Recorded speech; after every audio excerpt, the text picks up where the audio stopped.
Mi nombre es Elena Morales y nunca se supuso que fuera yo la que estuviera allí arriba, ni en esa sala, ni bajo esas luces, ni en ese escenario con todas las miradas fijas al frente. Había pasado 13 años siendo pasada por alto, desestimada, silenciosamente fiable en todas esas maneras que nunca hacen que tu nombre aparezca en un programa. La ceremonia se llevó a cabo en el auditorio de la base en Fort Carson. Las sillas plegables estaban repletas de botas pulidas, uniformes azules impecables, familias nerviosas con niños pequeños que se retorcían, y charreteras tan brillantes que reflejaban la luz como un espejo. Me senté 5 filas atrás, mis palmas descansando sobre mis muslos, mi corazón latiendo firme pero con fuerza. En el escenario mi padre estaba detrás del podio. Coronel Richard Morales. Tenía ese tipo de presencia que hacía que la gente se enderezara solo por estar en la misma habitación. Su uniforme era perfecto, las medallas apiladas con una seriedad silenciosa, su voz generalmente calma, nítida y absoluta. Pero ese día, mientras tomaba la carpeta de cuero del oficial de la ceremonia, algo cambió. Su mano vaciló solo por un segundo, pero lo vi. El papel dentro tenía peso, no solo por el sello oficial, sino por lo que decía y por quién era. Abrió la carpeta lentamente y entonces lo vi. Su ceño fruncido se contrajo. Sus labios se separaron como si intentara hablar y no encontrara el principio. Hubo una pausa lo suficientemente larga para que el silencio se extendiera. Luego dijo mi nombre. Las palabras salieron de su boca como piedras. Capitana Elena Morales. Se podía oír el raspar de una pata de silla contra el suelo mientras alguien se movía. Sentí que mi propia respiración se cortaba. Vi la mandíbula de mi padre apretarse, los músculos de su cara trabajando horas extras para evitar que todo se resquebrajara. No era alegría. No era orgullo. Era un shock. Incredulidad de que las órdenes hubieran sido aprobadas. Que esta hija a la que siempre había llamado estable, pero nunca especial, estuviera ahora en el centro del foco. No me moví de inmediato. Me quedé sentada allí mirándolo. Él me devolvió la mirada como si necesitara parpadear para hacerme desaparecer. La sala no aplaudió. Aún no. Estaban esperando. Todos lo estaban. Ese fue el momento que había imaginado de 100 maneras diferentes. Y ninguna de ellas se parecía a esto. No sonaba música, no había sonrisas triunfales, solo una pausa en el aire, y la voz de mi padre tropezando con una verdad que no podía detener. Se aclaró la garganta y miró hacia abajo de nuevo. Pero era demasiado tarde. El nombre ya había salido de su boca. Mi nombre y el silencio que siguió fue más fuerte que cualquier aplauso. Me uní al ejército a los 19 años. Nadie en mi familia organizó una fiesta ni colgó una pancarta. Mi padre me dio la mano como si me estuviera alistando en una empresa, no continuando su legado. Me enviaron a Fort Jackson, luego a Fort Hood, y más tarde a lugares que no siempre aparecían en los titulares. Mi primer despliegue fue en Kandahar. Las noches eran largas. El calor se adhería a tu piel como pegamento. Y el silencio después de una llamada de radio podía durar una eternidad. Aprendí a trabajar sin necesidad de elogios. Mantenía las listas limpias, realizaba inspecciones rigurosas y me aseguraba de que mi gente estuviera en orden. No hubo escritos con mi nombre ni dramas, solo botas en el terreno día tras día haciendo el trabajo. De vuelta a casa, la historia era diferente. Mi padre se había vuelto a casar cuando regresé de Afganistán. Me enteré por una tarjeta de felicitación de Navidad con una foto de él, su nueva esposa, Dana, y un chico con una chaqueta de equipo de pie entre ellos. Su nombre era Ryan. Ryan todavía estaba en la escuela secundaria cuando roté por mi segunda gira. Pero pensarías que tenía un rango superior al mío por la forma en que mi padre hablaba de él. Ese chico va a llegar lejos. Liderazgo natural. Inteligente. Yo era la que llamaba para evacuar heridos y arrastraba suministros a través de apagones. Pero Ryan era el que estaba enmarcado en la chimenea. Cuando fui a pasar acción de gracias, papá me preguntó si podía tomar una foto de la familia antes de la cena. Me paré detrás de la cámara viendo a Ryan ocupar el lugar donde yo solía estar. Dana sonrió y le alisó la camisa de la misma manera que mi madre solía hacer conmigo. Dormí en la habitación de invitados esa noche con mis botas junto a la puerta y mi uniforme aún doblado del viaje. Podía oírlos reír en el salón de abajo. Mi nombre salió a colación. En el trabajo era confiable. Entrené a soldados más jóvenes, dirigí operaciones de campo sin quejas y me quedé hasta tarde cuando nadie más lo hacía. Un compañero una vez dijo que yo era el tipo de oficial que mantenía la máquina en marcha, pero nadie te ponía una medalla por eso. A veces me preguntaba si mi expediente sería diferente si tuviera un apellido distinto, si hubiera sonreído más, hablado más alto, o si hubiera dejado que alguien más tomara las decisiones difíciles. En lugar de eso, hice lo que sabía. Me presenté. Mantuve la línea. Y aún así, desaparecía en todas las fotos de grupo. Nunca me escribieron por un error. Pero tampoco me señalaron nunca mi nombre en una reunión. Mis evaluaciones volvían como un reloj. Siempre con la misma alabanza. Fiable, consistente, una presencia estable bajo presión. Sonaba como un cumplido la primera vez. Al quinto año se sentía como un techo. Lo estable no te llevaba a programas de desarrollo de liderazgo ni te elegían para puestos avanzados. Lo estable te mantenía en el taller de motores o al final de la formación. Aún así me esforcé, solicité plazas en escuelas, pedí despliegues que me exigieran más. Mis trámites eran impecables. Mi conducta intachable. Aún así, alguien más siempre parecía obtener la aprobación. Una noche, después de una cena familiar en la que apenas hablé, mi padre me apartó en el garaje. La luz de techo zumbaba. Me miró como un jefe de escuadra revisando a su soldado menos problemático. Eres buena, Elena. Pero no estás en la pista de mando. Su voz no vaciló. No flaqueó como si hubiera hecho las paces con esa verdad hacía mucho tiempo. No discutí. Me quedé allí con las manos detrás de la espalda, mirando las manchas de aceite en el hormigón. Dentro, Dana y Ryan se reían. Podía oír el hielo tintineando en los vasos. El olor a bistec a la parrilla aún en el aire. Asentí. Entendido, señor. De vuelta en la base, me sumergí en el trabajo. La primera en llegar, la última en irse, acepté los turnos que nadie quería. Gestioné la logística como una máquina.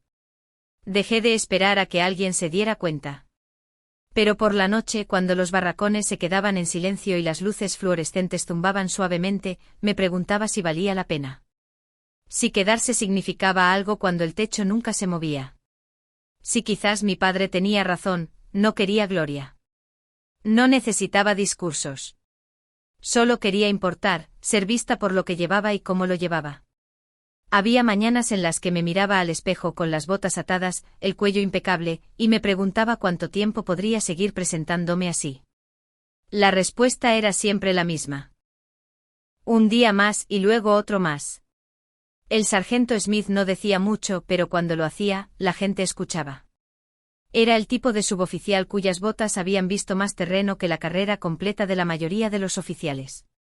Mayor que yo por una década, silencioso de esa manera que viene de haber visto demasiado y no presumir de nada. Había estado conmigo en mi segundo despliegue a la provincia de Helmand. Trabajamos largas horas codo con codo conduciendo convoys, manteniendo la lista al día, reparando equipo con cinta adhesiva y pura voluntad. Hubo noches en las que el calor ponía a todos de mal humor, pero Smith nunca levantaba la voz a menos que contara. Me pasaba café tibio sin decir palabra y golpeaba 3 veces mi puerta antes de las comprobaciones matutinas. No le preguntaba sobre su vida en casa, y él nunca preguntaba sobre la mía, pero había una especie de confianza entre nosotros que no necesitaba ser dicha. No sabía que había estado llevando registros. Informes posteriores a la acción, declaraciones de tropas subalternas, incluso notas garabateadas en un libro de registro verde sobre la noche en que sacamos a 3 heridos de un vehículo en llamas bajo fuego. Yo había escrito los nombres en mi libreta. Él había escrito la historia. Cuando rotamos de vuelta a Estados Unidos, lo enviaron a Fort Benning. Yo me quedé en Carson, acepté un puesto de escritorio que se sentía más como un exilio que como un deber. Pensé que nuestro tiempo juntos había terminado, pero Smith tenía otras ideas. Sin decírmelo, empezó a armar un expediente. Localizó testigos, mecanografió informes y presentó formularios a través de canales discretos. Conocía el sistema, sabía cómo mantenerlo en secreto hasta que importara. Nunca vi nada de eso. Ni los correos electrónicos, ni las firmas, ni las citaciones. Yo seguí presentándome, llenando horarios, enseñando a reclutas nuevos cómo realizar una inspección limpia. Mismo uniforme, mismo silencio. Lo que no sabía era que alguien había estado observando. Alguien que sabía cómo se veía el liderazgo cuando nadie aplaudía. Alguien que me vio mantener la línea mucho después de que hubiera sido más fácil dejarla caer. Smith nunca pidió agradecimientos. No dejó una nota. Pero meses después, cuando todo cambió, supe que detrás del papeleo y las palabras pulidas había un hombre que recordaba cada paso que di cuando nadie más lo hacía. El golpe en mi puerta llegó justo después de las 7. Pensé que era otra actualización sobre el calendario de entrenamiento, tal vez una pregunta sobre la flota de vehículos. En cambio era el capitán Davis, mi CEO, parado allí con un sobre de Manila en la mano y una extraña expresión en sus ojos. No se sentó, solo lo extendió y dijo mi nombre con calma, como si no quisiera inclinar el momento demasiado en ninguna dirección. Tomé el sobre sin decir una palabra y esperé. La sala se sentía demasiado pequeña. La luz era demasiado brillante. Davis asintió una vez, luego se fue. Dentro había 2 páginas. La primera era rígida con un sello en relieve, del tipo que solo usan para órdenes oficiales firmadas por altos mandos. La medalla de mención de la Marina y Cuerpo de Marines, una promoción a mayor. Efectiva inmediatamente. La segunda página enumeraba quién presentaría el premio. Nombre, rango, puesto. Mis ojos lo escanearon 2 veces antes de aterrizar. Coronel Richard Morales, el oficial que presidía. Mi padre. Me recliné en la silla, mi pulso retumbaba en mis oídos. Miré las palabras, deseando que cambiaran. Pero no lo hicieron. La tinta se mantuvo. Tendría que pararse en el podio y leer mi nombre. No porque quisiera, no porque él lo eligiera, sino porque el papeleo se había completado, y la cadena de mando no le daba otra salida. No estaba segura de lo que sentía al principio. No hubo un momento de puño alzado, ni una sonrisa, solo la lenta realización de que algo había cambiado, que todos los días pasados en silencio, todas las noches enterradas en listas y equipo roto habían dejado una marca que alguien finalmente no podía ignorar. Imaginé su cara cuando viera el nombre, la pausa, el aliento, la forma en que el aire se le atascaría en la garganta cuando finalmente lo asimilara. Casi me hizo sentir pena por él. Casi. Coloqué el sobre en el cajón, lo cerré suavemente y apoyé las manos en el borde del escritorio. Por primera vez en años, sentí algo parecido al equilibrio. No venganza, no jactancia, solo espera. Finalmente devuelto a su lugar correcto. Me deslicé al teatro 15 minutos antes y tomé asiento a mitad de camino, lado derecho del pasillo. Nadie me notó. Estaban demasiado ocupados ajustando medallas, susurrando sobre programas y manteniendo a los niños tranquilos con jugos y miradas firmes. El aire olía a cera para pisos y demasiado colonia. La mezcla de nervios y ceremonia. La sala estaba vestida para el orgullo, banderas en pleno color, filas de sillas rectas e implacables. Al frente el escenario brillaba bajo luces duras. El podio centrado como un púlpito. Detrás. Los altos mandos reunidos en filas ordenadas, zapatos pulidos plantados, hombros cuadrados. Lo vi antes de que él me viera a mí. Mi padre estaba justo al lado del escenario, con las manos entrelazadas detrás de la espalda, hablando con un oficial subalterno. Parecía cómodo, preparado, como si nada de este día pudiera sorprenderlo. Dana estaba sentada en la tercera fila, su blusa impecable, su sonrisa ya puesta. Ryan a su lado, su postura orgullosa pero relajada, como un chico criado para esperar el foco de atención. Su nombre estaba impreso 2 veces en el programa. El mío no aparecía en absoluto. La ceremonia comenzó con los colores y el himno, las botas golpeando al unísono, las voces resonando bajo el techo bajo. No canté. Solo respiré. Conté los segundos entre versos. Dejé que mi corazón latiera a un ritmo manejable. Cuando mi padre subió al podio, todo en la sala se tensó. Tomó la carpeta con ambas manos, asintiendo al maestro de ceremonias. Sus dedos se movieron con memoria muscular. Abrió el sello, encontró la página. Dijo las líneas. Entonces sucedió. Miró hacia abajo y su cuerpo se tensó. Su mano se detuvo, agarró el borde de la carpeta un poco demasiado fuerte. El silencio se estiró. No mucho, solo lo suficiente para que cada oído entrenado en la sala registrara que algo había salido mal. Parpadeó una vez, 2 veces. La página no cambió. Sus ojos la escanearon de nuevo. Más lento ahora, como si las letras pudieran reorganizarse en algo más aceptable. No lo hicieron. Alguien se aclaró la garganta en la segunda fila. Dana se movió. Ryan se enderezó como si esperara ser llamado a continuación, pero mi padre no dijo nada. Entonces, apenas audible, susurrando, movió los labios. Vi sus labios moverse. Ningún sonido llegó al micrófono. Cuando volvió a hablar, fue lo suficientemente alto como para ser escuchado. No me puedes estar bromeando, dijo 3 palabras tensas de incredulidad. La audiencia murmuró. Una onda recorrió los uniformes apretados y los programas doblados. Las cabezas se giraron. No me moví. Mantuve la vista fija en el podio, la espalda recta, la barbilla nivelada. Había esperado 13 años para este silencio exacto. Lo intentó de nuevo, esta vez con menos fuerza. Su voz se quebró por los bordes. El nombre salió de su boca como una piedra lanzada cuesta arriba. Capitana Elena Morales. Una pausa. Una inhalación profunda. Luego nada. Ni aplausos. Ni movimiento. Solo el peso de 100 personas dándose cuenta de lo que acababa de decir. Y yo en la fila del medio, estable como siempre, me levanté lentamente, mis rodillas no temblaron. Había pasado por cosas peores que una sala silenciosa llena de gente que nunca esperó oír mi nombre. El pasillo se extendió más de lo que recordaba, la alfombra amortiguando cada paso. Mantuve la vista al frente, la mandíbula apretada, la respiración medida. Detrás de mí. Las sillas crujieron mientras las cabezas se giraban, inseguras de si debían aplaudir, inseguras de lo que significaba esto. Destellos de una cámara iluminaron el espacio en estallidos, blancos contra los azules y dorados de los uniformes. Vi la cara de Dana congelarse a mitad de la expresión. Ryan miró al suelo. Mi padre se enderezó, los ojos de nuevo en la página, la voz se volvió tensa y cortante. No me miró cuando llegué al escenario. Solo hizo un gesto hacia el lugar donde debía pararme, como si fuera cualquier otro oficial, no su hija. Su mano se movió robóticamente prendiendo la medalla a mi uniforme sin tocar la piel, solo metal sobre tela. Desde la fila de atrás, alguien comenzó a aplaudir. Lento, firme. El sonido de palmas viejas sin nada que demostrar. Los veteranos de la VFW se habían puesto de pie. Sus aplausos rompieron el hechizo. Los marines siguieron. No fuerte, no salvaje, solo honesto.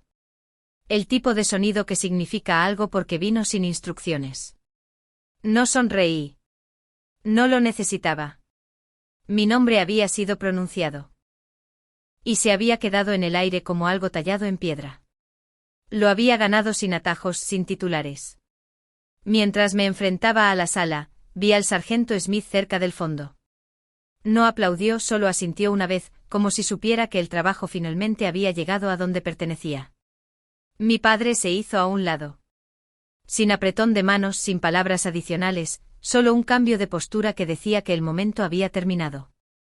Pero para mí, solo acababa de empezar. La mañana siguiente la base se veía exactamente igual. La bandera subió al amanecer. El aire aún conservaba ese agudo olor a aceite de motor y polvo. Sin desfile, sin discursos, solo rutina. Entré temprano, como siempre. Revisé el registro del taller, firmé los suministros, respondí 2 preguntas sobre un retraso en las piezas. Mi bandeja de entrada estaba llena de los mismos dolores de cabeza de siempre. Nada había cambiado, no en el papel. Pero mientras cruzaba el patio hacia la oficina, algo cambió en el silencio. Un cabo que apenas conocía asintió una vez al pasar. Un sargento que entrené hace 3 años enderezó su postura ligeramente cuando lo miré. Nadie dijo felicidades. Así no funcionaba este mundo, pero las miradas se demoraron más. Las caras se suavizaron. No fue dramático. Fue algo más silencioso. Reconocimiento sin fanfarria. Más tarde ese día, pasé por el ala de administración y vi a mi padre en su oficina. No me saludó, pero levantó la vista. Nuestros ojos se cruzaron por un segundo. Ese segundo contenía más que cualquier medalla. No sonrió, pero no apartó la mirada. Levantó su café en mi dirección, a solo unos centímetros del escritorio. Le devolví el asentimiento y seguí caminando. No necesitábamos hablar. Eso fue suficiente. Justo antes de llegar al final del pasillo, oí pasos detrás de mí. Me giré justo cuando uno de los jóvenes marines de otra unidad aminoraba el paso. Nunca habíamos hablado. Ni siquiera estaba segura de si sabía mi nombre hace una semana, pero al pasar, me miró a los ojos y me dio un saludo agudo y silencioso. Se lo devolví. Sin palabras, sin reacción, solo memoria muscular. Limpia y sólida, pero algo en mi pecho se agrietó un poco, no de dolor, de alivio. Ese saludo dijo más que mi padre jamás había dicho. Dijo que me había visto antes del podio, antes de la medalla. Todo lo que yo estaba haciendo era el trabajo. El respeto no se da. Realmente no. No es algo con lo que naces o que te dan a través de tu rango. Lo ganas de la misma manera que ganas cualquier cosa que dura. Silenciosamente, repetidamente, día tras día. Así que volví al trabajo. Mismas botas, mismo cuello, mismo ritmo.